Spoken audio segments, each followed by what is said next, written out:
ketika zaman yang saat ini itu adalah qalilun fuqaha'uhu, orang yang fakih, orang yang mendalam ilmu agamanya sangat jarang, tapi yang banyak adalah orang yang banyak cakap.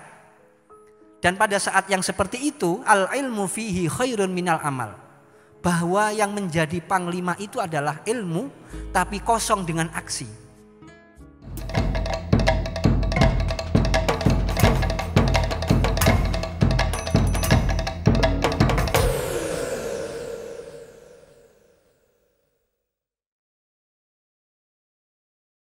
Assalamualaikum warahmatullahi wabarakatuh. Bismillahirrahmanirrahim. Alhamdulillahilladzi hadana lihadza wa ma kunna linahtadiya laula an hadanallah. Wassalatu wassalamu ala khairi khalqillah Sayyidina Muhammadin ibni Abdillah wa ala alihi wa ashabihi wa azwajihi wa dzurriyyatihi wa man ittaba'a waqtada bihudah, amma ba'd. Rabbi shrah li sadri wa yassir li amri wahlul 'uqdatam min lisani yafqahu qawli. Rabbi zidni ilma warzuqni fahma, amin ya rabbal alamin. Fadilatul muhtaramin, para alim, para ulama, para masyayikh, wabil khusus yang kami ta'zimi, yang kami taati, panjenenganipun Bapak Kiai M. Najib Hasan. Beliau ini banyak jabatannya, tapi jabatan yang sifatnya sosial semua. Salah satunya beliau baru dilantik menjadi salah satu mustasyar, pengurus besar Nahdlatul Ulama. Dan beliau di sini juga menjadi ketua daripada Yayasan Masjid Menara dan Makam Sunan Kudus. Matta'anallahu bituli hayatihi fi sihatin wa afiyah, amin ya rabbal alamin. Para bapak, para adik-adik, para emas-emas ingkang menjadi orang yang sangat setia dalam majelis mudarasah al-umumiyah al-Qur'aniyah, sungguh saya sangat bangga dan sungguh saya sangat ternyuh dan sangat merasa luar biasa, di mana dengan keistiqomahan para bapak-bapak sekalian aktif setiap malam untuk ikut di majelis yang berbobot ini, pasti akan membawa kepada kebahagiaan, kemaslahatan, baik secara individual maupun secara sosial, dan kebahagiaan sejak saat ini di dunia sampai di akhirat kelak. Oleh karena itu maka kita bersyukur diberi seorang nabi agung, yaitu Nabi besar Muhammad sallallahu alaihi wasallam, yang beliau dengan perantara beliau kemudian kita mendapat petunjuk, dan petunjuk itu kalau kita ikuti maka niscaya akan mengantarkan kita menjadi orang yang as-sa'adah sa'idun fid dunya wa sa'idun fil akhirah, amin Allahumma amin. Sebelum saya lanjut kepada apa yang akan saya sampaikan pada malam hari ini, mari kita kirim hadiah Fatihah dumateng Kanjeng Nabi Muhammad sallallahu alaihi wasallam, para sahabat, para tabi'in, para tabi'it tabi'in, terutama kita mudah-mudahan apa yang dijanjikan oleh Allah Subhanahu wa taala, barang siapa yang mengisi bulan Ramadan dengan segudang atau sebanyak aktivitas kebaikan, baik yang sifatnya mahdhah maupun yang sifatnya ghairu mahdhah, mugi-mugi dipun tampi oleh Allah Subhanahu wa taala dan kemudian berimbas kepada kehidupan kita, anak cucu kita, sampai menjadi keluarga ingkang sakinah mawaddah warahmah, amin ya rabbal alamin. Ala hadhihi niyyah wa ala kulli niyatin shalihah liridha'illahi ta'ala wa li syafaati rasulillahi sallallahu alaihi wasallam wa bi barakatil Fatihah. A'udzubillahi minasyaitonir rajim. Bismillahirrahmanirrahim. Alhamdulillahi rabbil alamin arrahmanir rahim maliki yaumiddin. Iyyaka na'budu wa iyyaka nasta'in ihdinas siratal mustaqim siratal ladzina an'amta 'alaihim ghairil maghdubi 'alaihim waladdallin. Rabbighfirli wa liwalidayya walil mu'minina amin.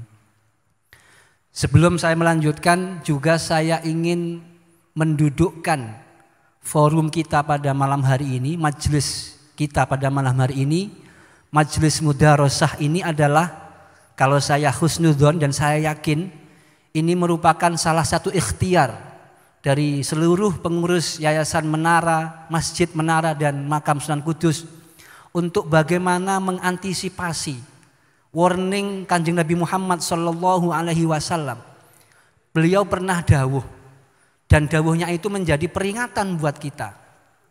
Beliau dawuh kepada para sahabatnya, innakum qad asbahtum fi zamanin kathirin fuqaha'uhu qalilin khutaba'uhu kathirin mu'tuhu qalilin su'aluhu wal amalu fihi khairun minal ilmi wa sayati min ba'dikum zamanun kathirun khutaba'uhu wa qalilun fuqaha'uhu qalilun su'aluhu wa kathirun qalilun mu'tuhu wa qalilun su'aluhu al ilmu fihi khairun minal amal.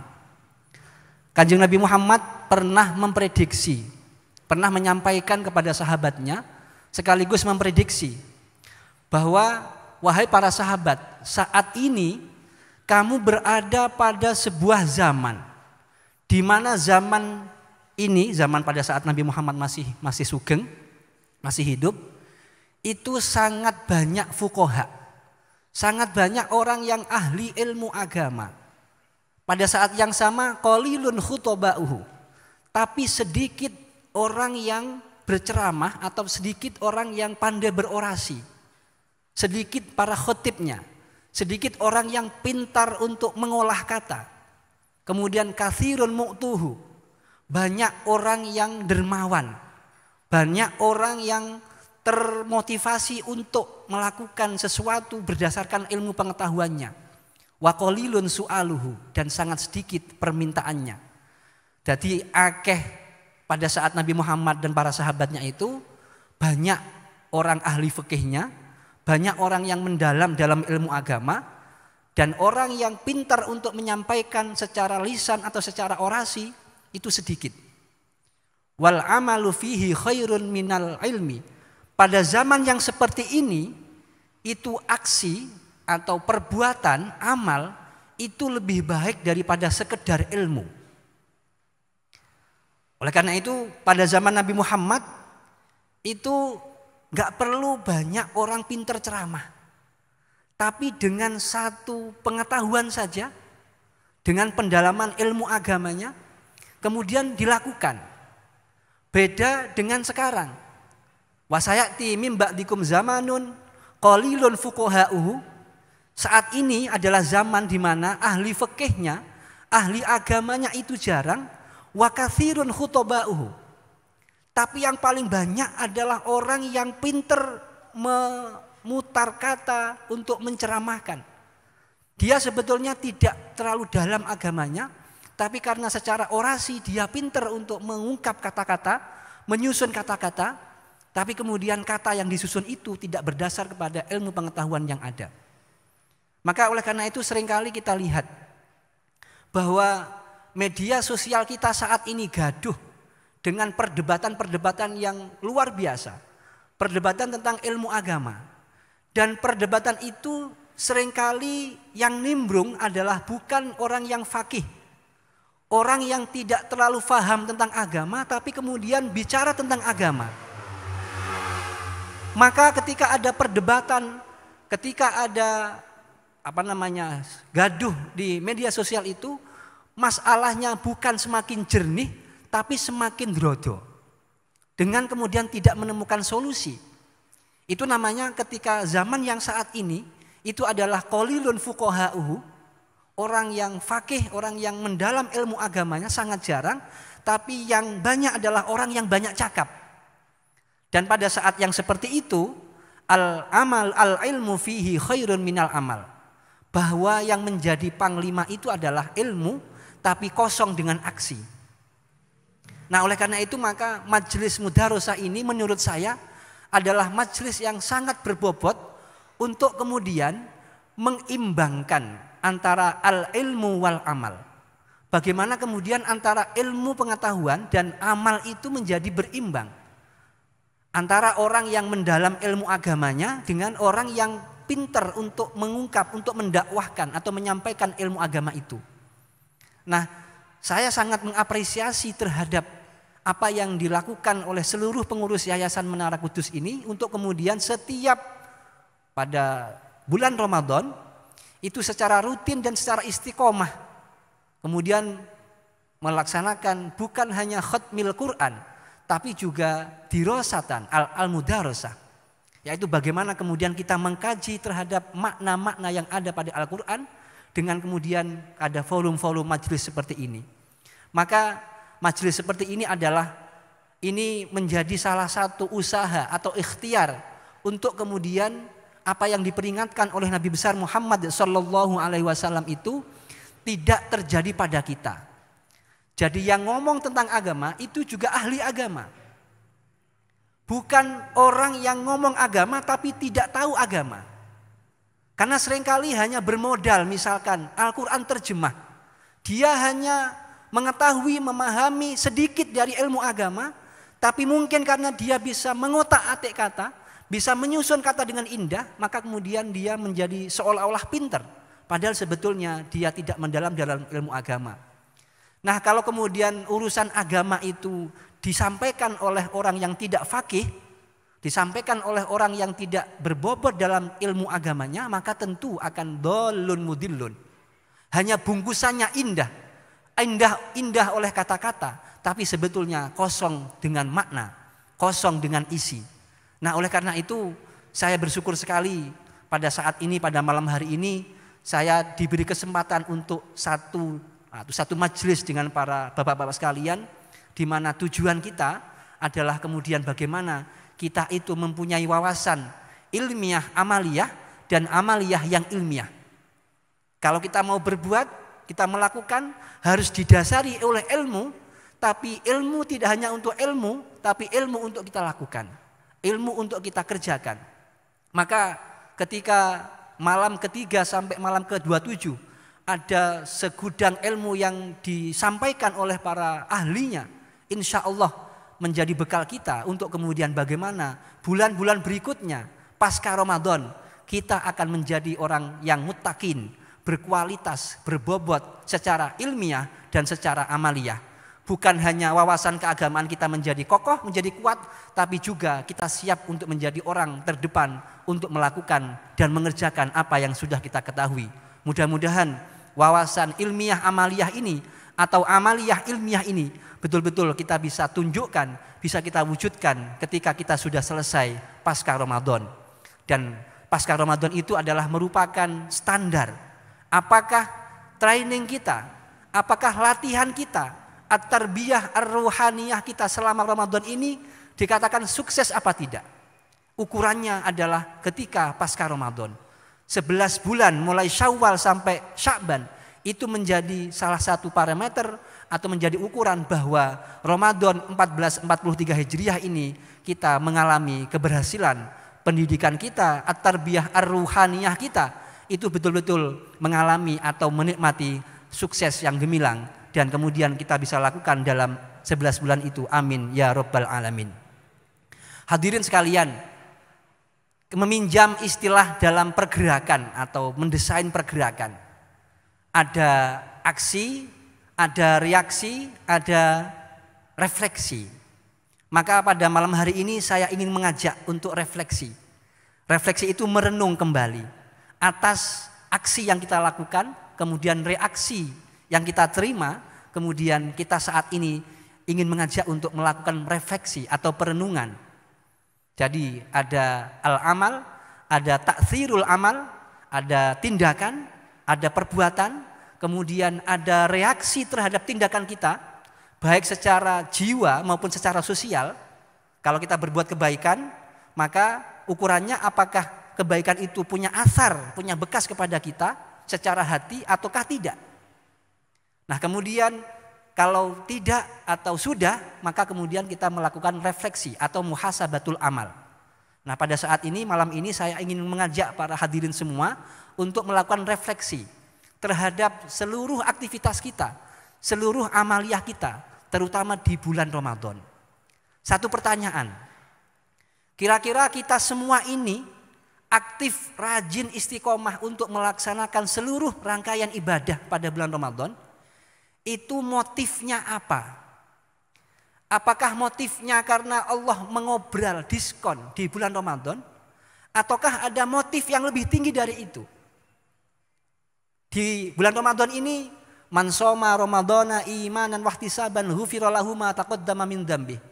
Kemudian naumus shaimi ibadatun. Ada banyak obral, ada banyak diskon yang kemudian Allah sampaikan kepada kita, yang Allah janjikan kepada kita.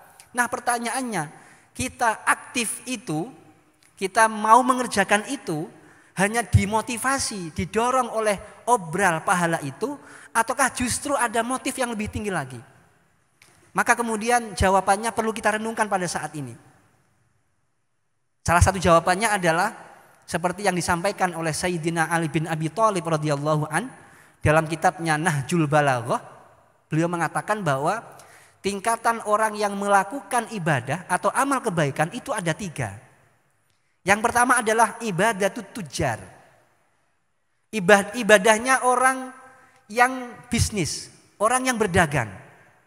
Kemudian yang kedua adalah ibadatul abid. Ibadahnya orang yang posisinya sebagai seorang hamba. Dan yang ketiga adalah ibadatul akhyar atau ibadatul arifin, ibadahnya orang yang sudah sampai kepada makom makrifat. Nah, sekarang kita coba untuk mendeteksi atau untuk menghitung muhasabah kepada diri kita masing-masing.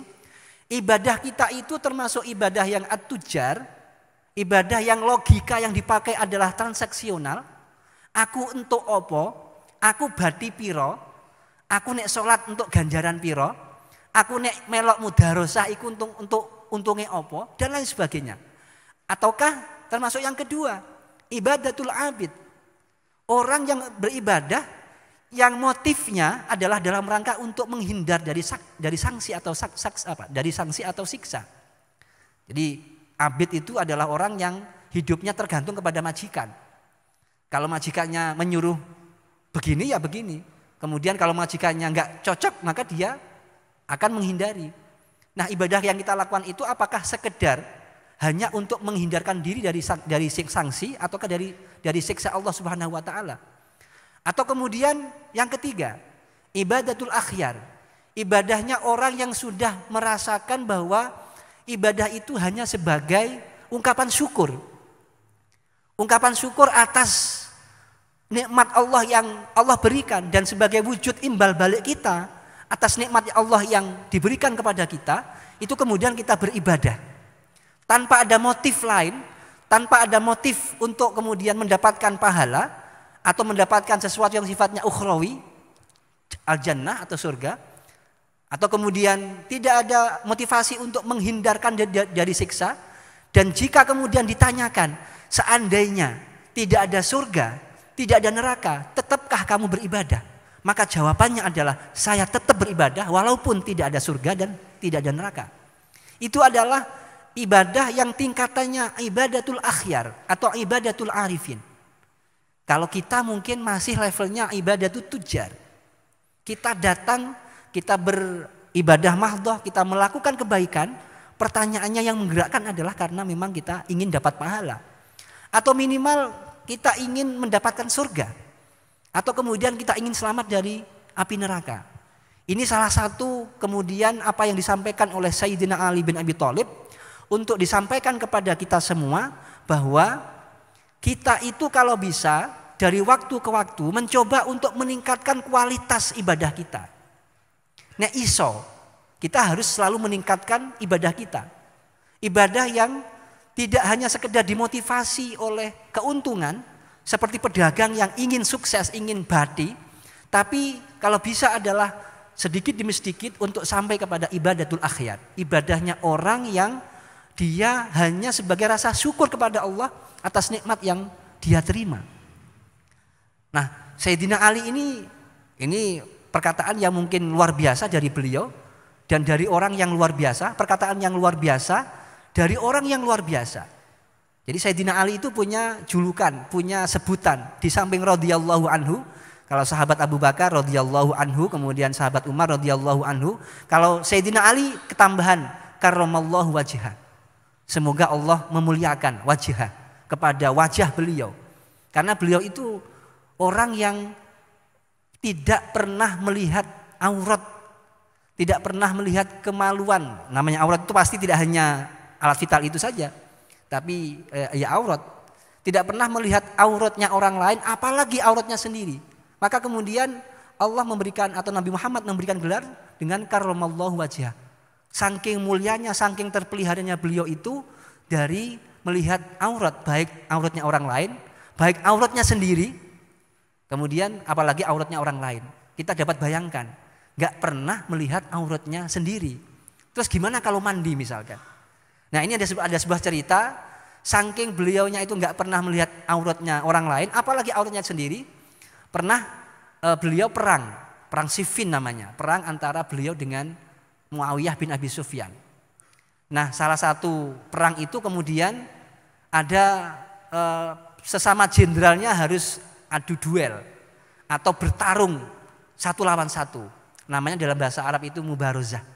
Jadi ketika para panglima kemudian para tentara itu bertarung, sebagai bukti bahwa pemimpin perang itu tidak sekedar hanya komando, tapi dia harus ikut terjun ke lapangan sendiri untuk mengawal peperangan itu. Maka dalam tradisi orang Arab ada yang namanya mubarozah. Mubarozah itu jenderal ketemu jenderal kemudian berperang, adu duel, adu satu lawan satu. Nah, kemudian begitu beliau harus ketemu sama Muawiyah bin Abi Sufyan, kemudian Muawiyah itu merasa nggak mampu kemudian mundur. Lalu diganti oleh Amir bin As. Jadi ini diplomat yang kemudian mewakili daripada Muawiyah bin Abi Sufyan dan menjadi wakil daripada Muawiyah bin Abi Sufyan. Nah, kemudian pada saat bertanding mubarozah itu, begitu hampir kalah si Amir bin As ini. Jadi Sayyidina Ali itu bukan hanya cerdas secara intelektual ya, secara nalar, tapi beliau juga pintar dalam menggunakan senjata. Nah, kemudian jatuhlah yang namanya Amir bin As itu. Setelah jatuh kemudian hampir beliau mungkin sudah saatnya untuk ditikam atau untuk ditombak gitu. Lalu beliau tahu kelemahannya Sayyidina Ali, bahwa Sayyidina Ali ini orang yang paling nggak mau untuk melihat auratnya orang lain, apalagi auratnya sendiri. Maka begitu tombaknya Sayyidina Ali mau dimancepkan ke Amr bin As itu, kemudian jubahnya dibuka sampai kemudian kelihatan auratnya. Dan oleh karena begitu dibuka auratnya itu, maka Sayyidina Ali nggak jadi. Karena beliau menghindar untuk melihat auratnya orang lain. Saking Sayyidina Ali ini adalah orang yang menjaga betul untuk tidak melihat kepada auratnya orang lain, apalagi auratnya auratnya sendiri, apalagi auratnya orang lain. Sampai beliau itu sudah mau menang bertanding, karena kemudian siasatnya Amr bin As itu kemudian membuka sarungnya, membuka jubahnya, dan kemudian terlihatlah auratnya, maka Sayyidina Ali kemudian menjadi mundur. Gak jadi untuk membunuhnya. Ini berarti tahu kelemahan kepada Sayyidina Ali, kelemahannya Sayyidina Ali. Nah, oleh karena itu apa yang beliau katakan, apa yang beliau kemukakan dalam Nahjul Balaghah itu berarti menjadi pantas untuk menjadi renungan kita. Bahwa kita ini kira-kira apakah hanya sekedar termotivasi oleh pahala, ataukah kita itu sampai kepada level yang lebih tinggi lagi.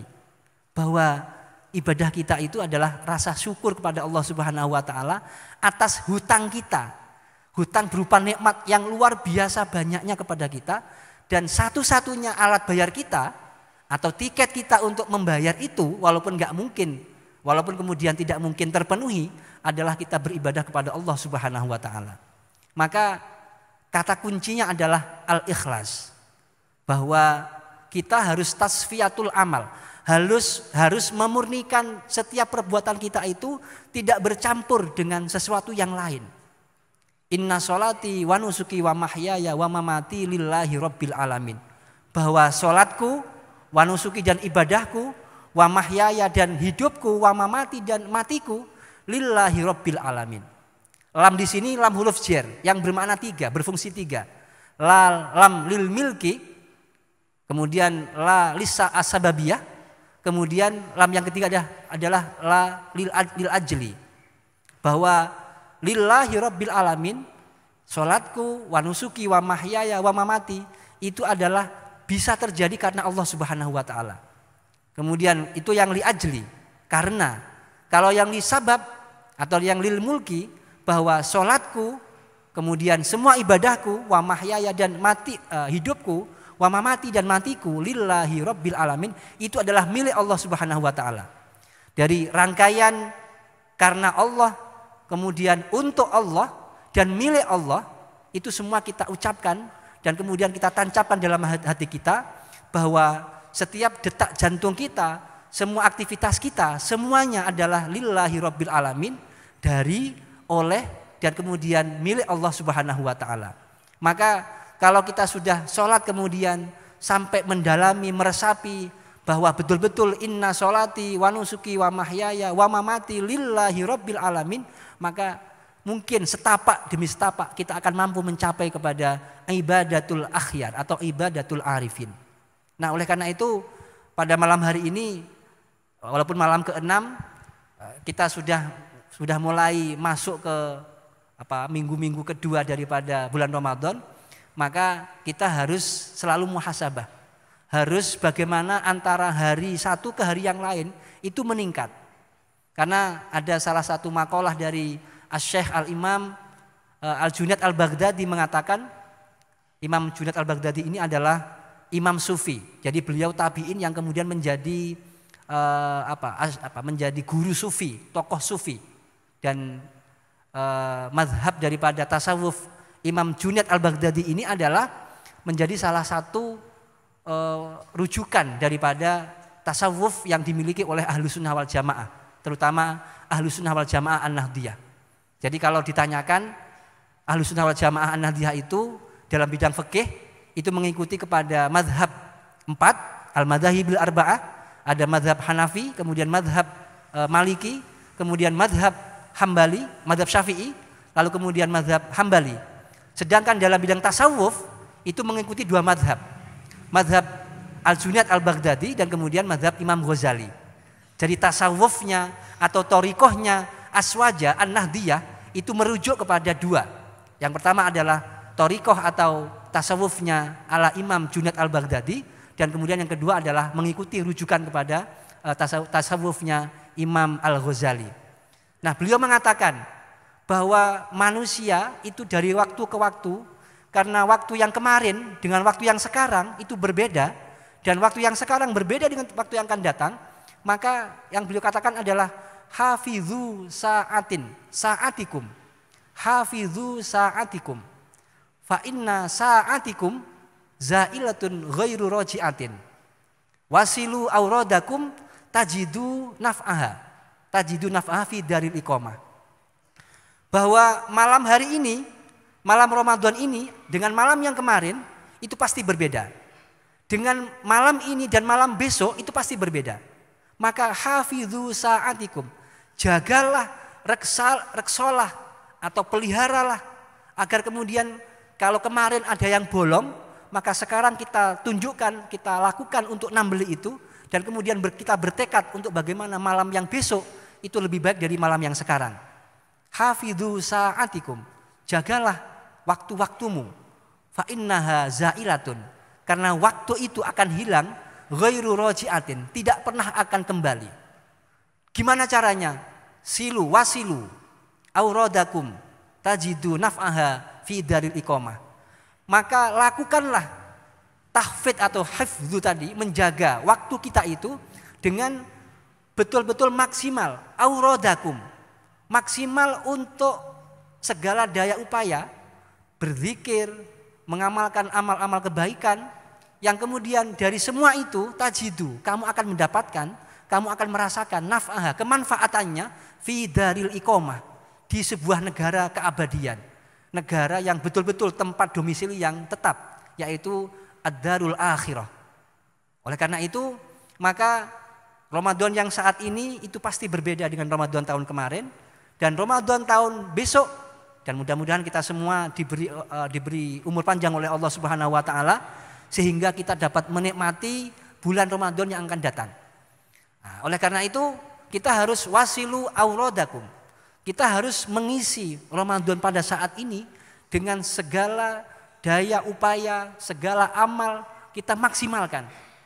Yang insya Allah dengan amal kita itu tajidu, kita akan dapatkan, kita akan nikmati bersama fi daril iqamah, dalam sebuah domisili atau tempat tinggal yang kekal, yaitu negara akhirat. Dan mudah-mudahan kita semua bisa mengisi Ramadan saat ini itu lebih berbobot dengan ketimbang Ramadan yang kemarin.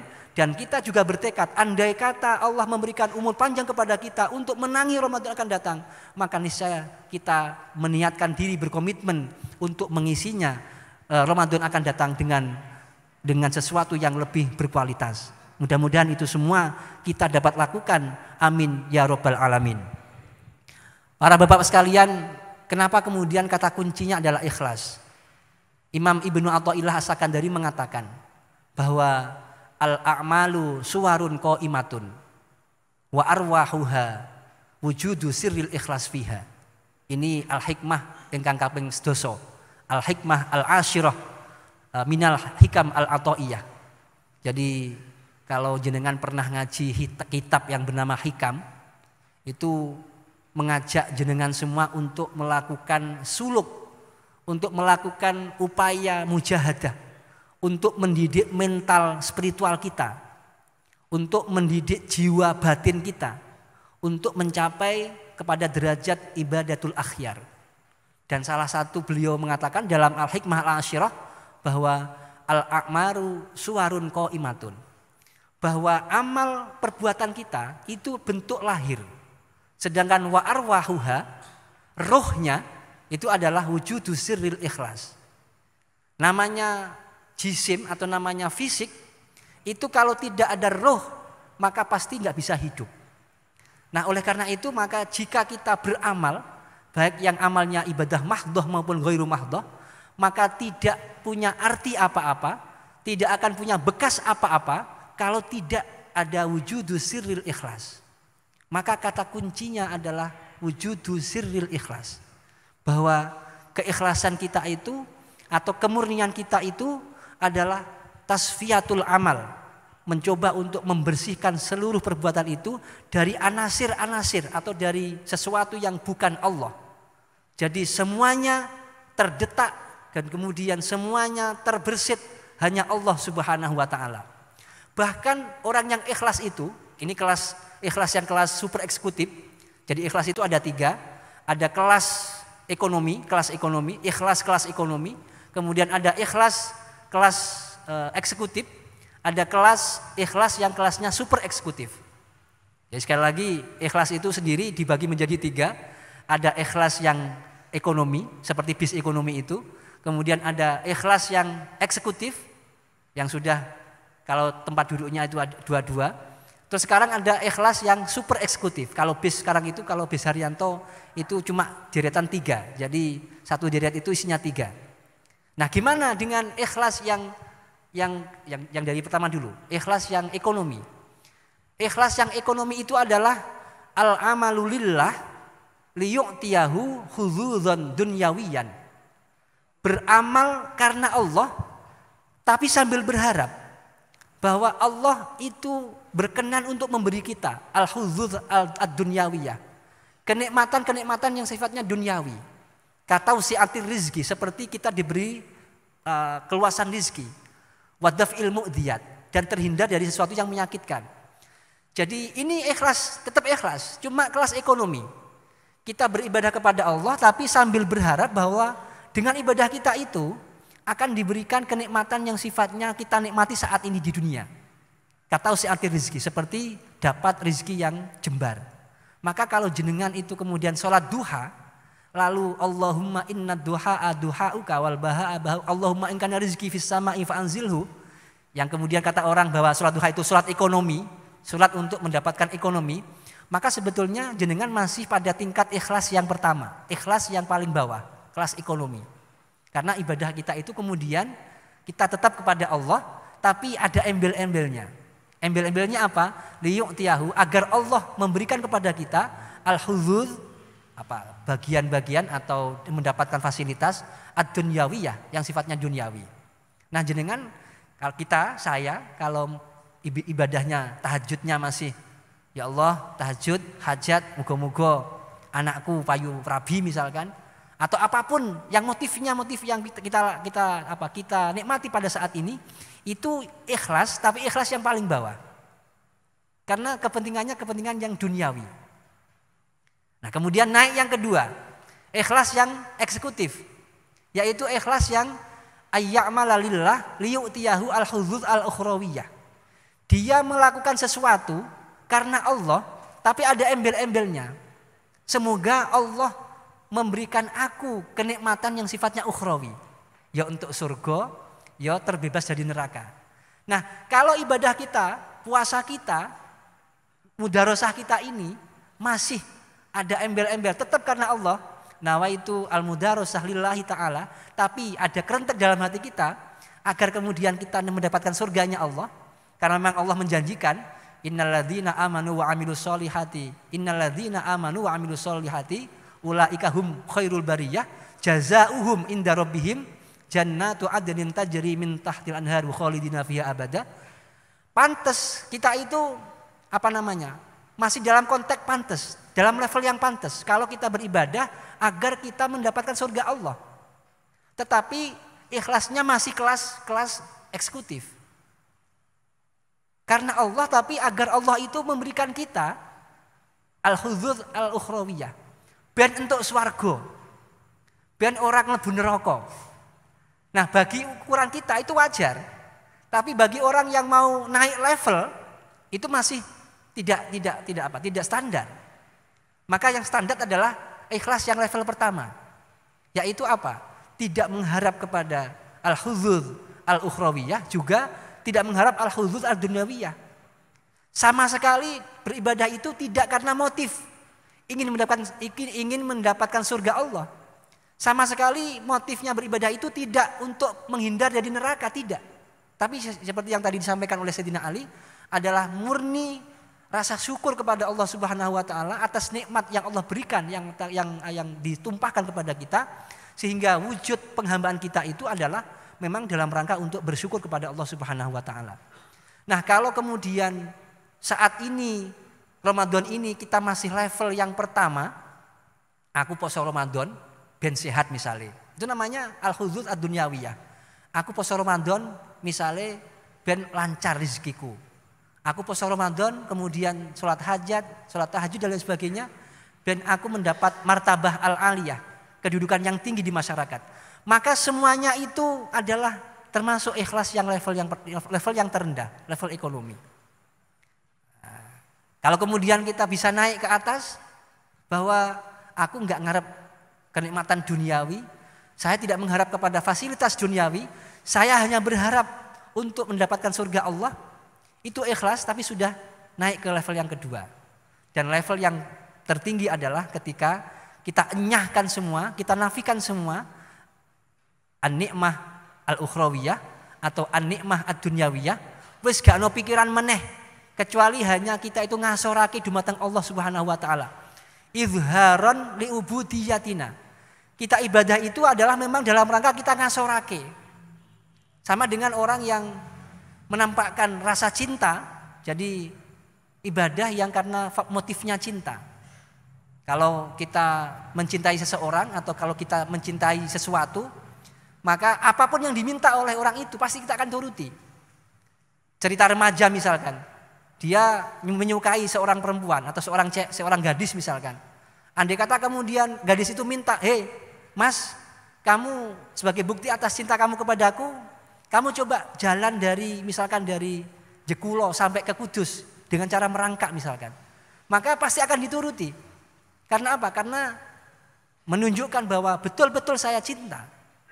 Nah, kalau bisa ibadah kita itu ya seperti itu. Tidak mengharap apapun, tidak mengharap motif lain kecuali hanya ingin mendapatkan ridhone, mendapatkan ridho Allah, mendapatkan cocoknya Gusti Allah kepada kita semua. Nah, oleh karena itu pada malam hari ini saya tidak ingin menceritakan kembali atau kita semua tidak sedang membahas tentang obral, diskon atau ada banyak fadilah yang ada pada Ramadan ini, tapi kita ingin menaikkan level kita. Kita ingin meninggikan level ibadah kita. Bahwa level kita ini kalau bisa naik dari kelas ekonomi, saya pikir kita ikhlas semua karena tidak akan ada yang bisa menggerakkan kita ke sini kalau tidak karena motif-motif yang 3 tadi itu. Wes kita menyempatkan waktu, kemudian kita harus melek sampai jam 11-12. Kalau bukan karena dorongan yang sifatnya ilahiyah, itu maka nggak akan mungkin terjadi yang seperti ini. Nah oleh karena itu, tapi yang ilahiyah pun motifnya karena Allah Subhanahu wa Ta'ala itu masih terbagi menjadi 3 tadi itu. Kalau kita masih Allah tapi ada embel-embelnya agar kita dapat menikmati kenikmatan duniawi, maka itu namanya ikhlas yang pertama. Tapi kalau kemudian kita naik tidak menikmati dunia tapi ingin mendapatkan surga Allah dan ingin menghindar dari neraka, maka naiklah yang level yang kedua. Dan mari kita bertekad Ramadan ini kita naikkan level kita menjadi level yang pertama, a'la maratibil ikhlas. Ikhlas yang paling tinggi, yaitu di mana kita mampu untuk mengenyahkan, di mana kita mampu untuk menafikan seluruh kepentingan kita, kepentingan pribadi kita, baik kepentingan yang sifatnya ukhrawi maupun yang sifatnya duniawi, lebih yang duniawi. Hanya kepentingan Allah Subhanahu wa Ta'ala, bahwa memang Allah itu berhak untuk mendapatkan ngasori kita, bahwa Allah itu memang zat yang paling berhak untuk mendapatkan pengabdian kita, dan Allah itu berhak untuk mendapatkan sesuatu menjadi bukti atas rasa syukur kita kepada Allah Subhanahu wa Ta'ala.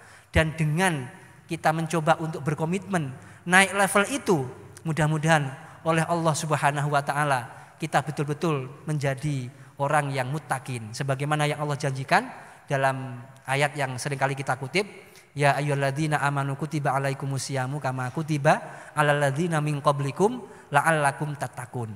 Bahwa derajat tertinggi atau martabat yang tertinggi dari proses pendidikan selama 1 bulan ini adalah kemudian menjadi pribadi yang muttaqun, yaitu orang yang ibadahnya sudah mencapai ibadatul akhyar atau ibadatul arifin, bukan ibadatul tujar, bukan ibadatul abid, tapi ibadatul akhyar wa ibadatul arifin. Mugi-mugi kita sedaya betul-betul bersamaan dengan taufik inayah dari Allah Subhanahu wa Ta'ala, sehingga idealisme atau cita-cita kita untuk menjadi khairun nas, untuk menjadi hamba Allah yang terbaik, menjadi kekasih Allah yang terbaik. Kalau sudah sampai menjadi kekasih Allah yang terbaik, maka tentu semua kekarapan kita banyak cerita-cerita tentang aulia ilah, kekeramatan aulia ilah itu. Beliau nggak usah doa, beliau nggak usah minta, beliau nggak usah ngangkat tangan, nggak usah Allahumma inna nas'aluka, nggak usah. Beliau diam saja, Allah sudah mencukupi semua. Kalau jenengan dengar cerita-cerita para aulia ilah itu, para orang-orang yang sudah mencapai derajat ibadatul arifin, maka seperti ketika ada seorang majikan kemudian punya karyawan. Karyawan itu gak pernah neko-neko, gak pernah mengajukan apapun permintaan, tapi setiap tugasnya selesai. Dan dia cenderung untuk menyembunyikan diri. Maka justru yang menjadi penasaran adalah majikannya itu. Kok ono wong apike koyo ngono? Wong sing sregep apa ae dilakoni, bahkan mungkin lebih dari itu, tapi ora neko-neko, ora tau njaluk. Mbah njaluk gaji, mbah njaluk persenan, mbah njaluk bonus, babar blas ora tahu. Nah, posisikan kita seperti seorang karyawan yang tidak neko-neko, tapi selalu mengerjakan apa yang diperintahkan oleh majikannya. Majikan kita Allah Subhanahu wa Ta'ala.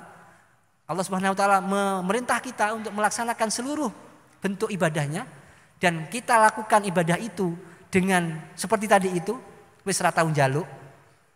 Maka Imam Ibnu Athaillah As-Sakandari mengatakan bahwa doa yang paling tinggi itu adalah tidak meminta. Derajat atau doa yang paling tinggi itu adalah tidak berdoa.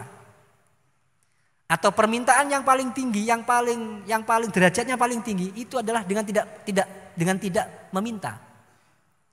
Tidak pernah dia itu Allahumma inna nas'aluka, Allahumma inna duha'a, Allahumma ingkana rizki, enggak pernah. Dia hanya piye carane aku iki cocok karo Gusti Allah. Piye carane aku iku ngabekti karo Allah. Piye carane aku iku ngasorake dumateng Allah. Apa sing dikon karo Gusti Allah tak lakoni. Dengan tanpa kemudian ya Allah, saya sudah begini, mungkin bayarannya kami terima. Seperti karyawan ketika awal bulan atau akhir bulan. Ketika sudah ngabsen kemudian menyodorkan harus digaji.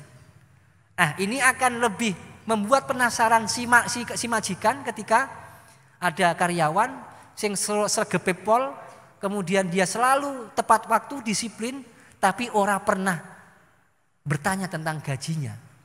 Semuanya dia diam, dan menghadapi seperti ini maka ora usah njaluk karyawan tadi itu. Selalu akan dicari oleh majikannya. Opo ae sing dikarepno oleh karyawan tadi itu mesti akan dituruti dan akan menjadi karyawan yang terkasih.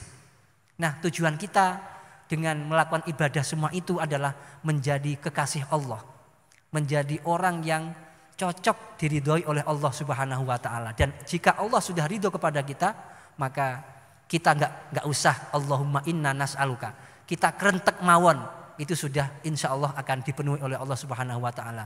Maka Allah menyampaikan dalam firman-Nya, ala inna auliya Allahi la khaufun alaihim walahum yahzanun.